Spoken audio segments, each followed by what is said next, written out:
Hey everybody, it's Kev here. Welcome back to the podcast. Lovely having you here and listening to a bit of history.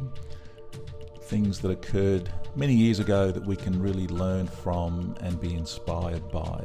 And I'm just loving bringing these particular episodes to you, especially the recent ones. Churchill, Roosevelt, Amelia Earhart, Jordan Peterson, all these amazing people who we can learn from.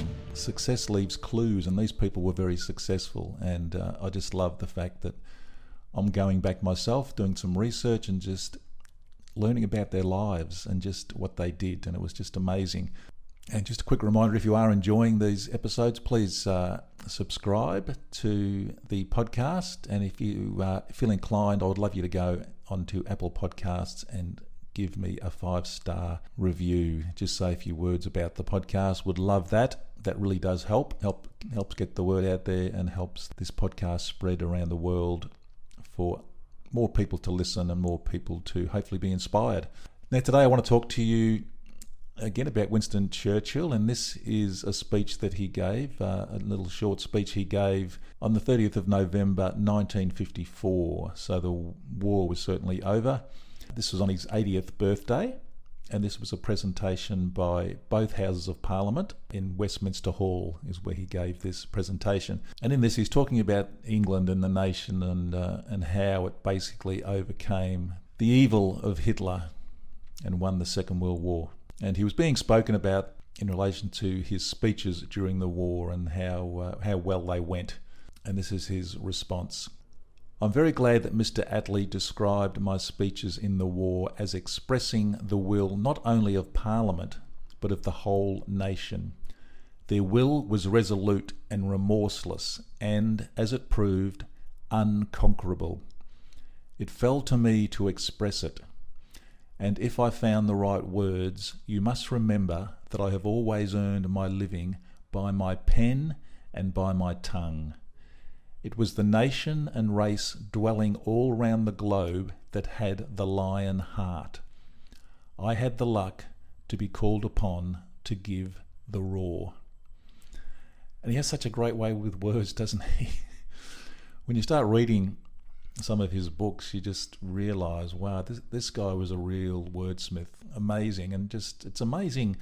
You look back on people in history, and Theodore Roosevelt has had a great way with words, and they put them down on the paper. And I was listening to an interview with Jerry Seinfeld yesterday. Tim Ferriss was interviewing Jerry Seinfeld, and it was just a wonderful interview. And if you get the chance, have a listen to it. It's really good on Tim Ferriss's podcast. And Jerry was talking about how writing is the hardest thing in the world. He says no one can do it. So if you decide to write, you've just got to accept the fact that you're going to be hopeless at it, but you just keep going.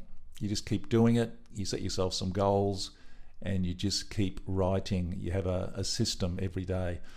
And it was just a really good interview, and I'm sure Winston Churchill had that same kind of feeling about his writing. You just do it. You just keep writing, and you keep learning, and it's just amazing. And it's funny how Jerry said that it is the hardest thing in the world to do, to write.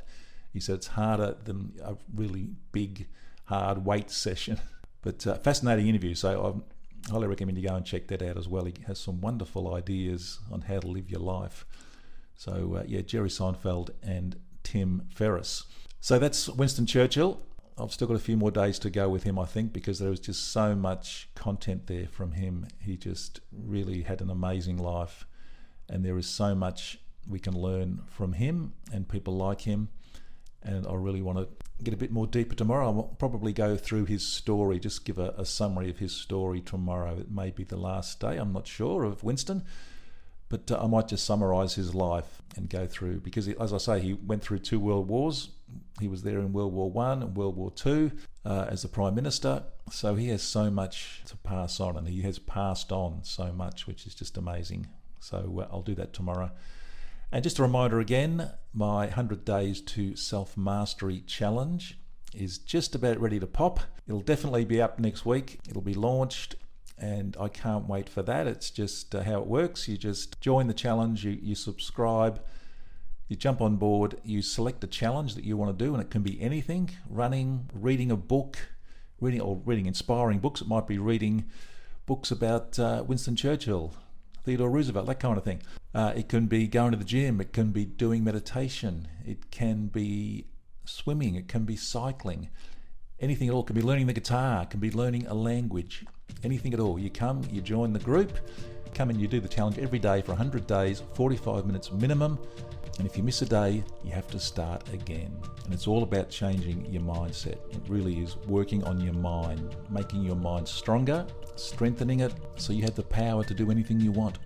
You become unlimited. So I'm really excited about the challenge. 100 Days to Self-Mastery is coming really soon.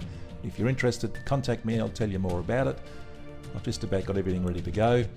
So looking forward to that. And I'll have a link to it next week, all going well. So thanks for listening, guys. Have a great day, and I'll see you tomorrow. Bye-bye. Well, I really hope you enjoyed today's podcast. If you did, please subscribe and leave a review. That really does help us. And also share it with your family and friends. That would be great. And please support my sponsor, Prostate Plus. Prostate Plus supplements really can help shrink your prostate. I use them myself to great effect. The links to Prostate Plus are down below in the show notes. Thanks for listening. See you next time.